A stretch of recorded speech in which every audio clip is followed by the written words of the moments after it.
नमस्कार दोस्तों। आज हम बात करेंगे एक ऐसी बीमारी के बारे में जो कि सामान्यतः सभी लोगों को होती है और उसको बोलते हैं acid peptic disease. Acid peptic disease से हम क्या समझते हैं इस बारे में बात करेंगे, उससे क्या तकलीफ़ होती है उस बारे में और उसका इलाज क्या कर सकते हैं इस बारे में। तो एसिड पेप्टिक डिजीज़ एक ऐसी बीमारी है जिसमें एसिड जो कंसंट्रेशन हमारे स्टमक में होता है वो ज़्यादा होता है और उस वजह से हमें दर्द की अनुभूति होती है या एक शार्प पेन होता है और पेशेंट को उल्टियाँ भी आती हैं। कई बार ये जो एसिड रिलीज़ होता है इसकी वजह से ब्लीडिंग वगैरह भी हो सकती है। तो अगर एसिड पेप्टिक डिजीज़ है तो सबसे पहले हमें ये चेक करवाना होता है कि वो किस सीवियरिटी में है। उसके लिए एक एंडोस्कोपी होती है और एंडोस्कोपी में ये दिखाई देता है कि जो एसिड पेप्टिक डिजीज़ है वो कौन से हिस्से में है, स्टमक में है या ड्यूडेनम में है।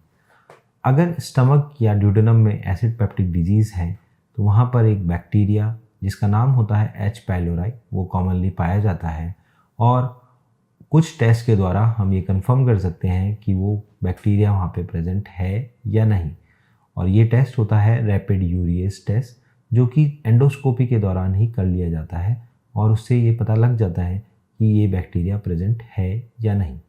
अगर एसिड पेप्टिक डिजीज़ है तो मरीज को कई बार खाना खाने के बाद दर्द होता है अगर वो ड्यूडेनम में होती है तो, और कई बार खाना खाते ही दर्द होता है अगर वो स्टमक में होती है तो अगर आपको एसिड पेप्टिक डिजीज़ है तो आपको अपने डॉक्टर से मिलना चाहिए और इसको ठीक करवाना चाहिए।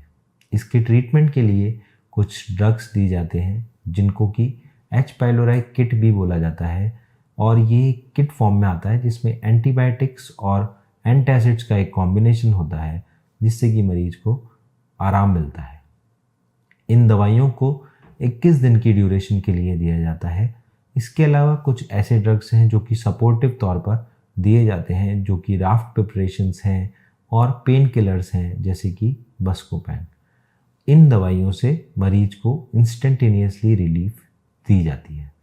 अगर एसिड पेप्टिक डिजीज़ है तो लंबे समय तक रहने के कारण इसकी वजह से GERD जो कि गैस्ट्रोइसोफेजियल रिफ्लेक्स डिसऑर्डर्स होते हैं और खाना वापस से फूड पाइप में आ जाता है, वो एक तकलीफ़ हो जाती है।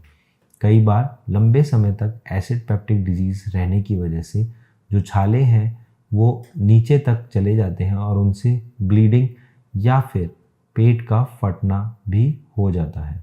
ऐसी कंडीशन में ऑपरेशन की ज़रूरत पड़ जाती है। अगर एसिड पेप्टिक डिजीज़ है और दवाइयों से ठीक नहीं हो रही है तो वैगोटमी करके एक ऑपरेशन होता है, वो भी किया जाता है जिसमें वैगस नर्व को डिस्ट्रॉय कर दिया जाता है जिससे कि एसिड का कंसंट्रेशन कम बने।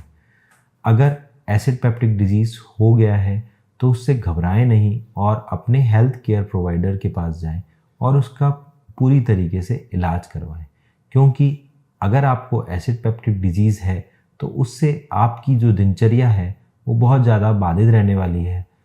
अगर हम बात करें कि ऐसी चीज़ों के बारे में जिससे कि आप खुद भी उसका कुछ हद तक इलाज कर सकते हैं या फिर उससे मुक्ति पा सकते हैं तो वो है कि अपना एक टाइम टेबल बनाएं, खाने को सही समय पर लें और खाने का एक टाइम फिक्स रखें जब, और खाने के जस्ट बाद आप लेटें ना, खाने के कम से कम 2 घंटे बाद आप लेटें जिससे कि आपका खाना जो है वो स्टमक से नीचे चले जाए और वापस से फूड पाइप में ना आए।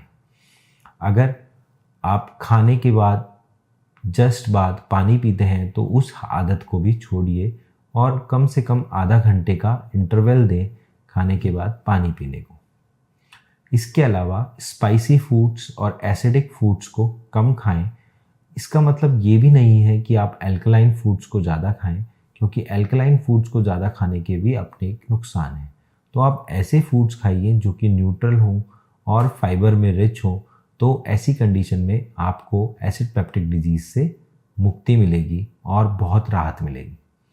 दोस्तों, अगर एसिड पेप्टिक डिजीज़ से संबंध में आपको कुछ और भी जानना है तो आप हमारे नीचे दिए हुए कॉन्टैक्ट पे संपर्क कर सकते हैं। और अगर आपको ये वीडियो पसंद आया है तो इसे लाइक कीजिए और हमारे पेज को सब्सक्राइब कीजिए।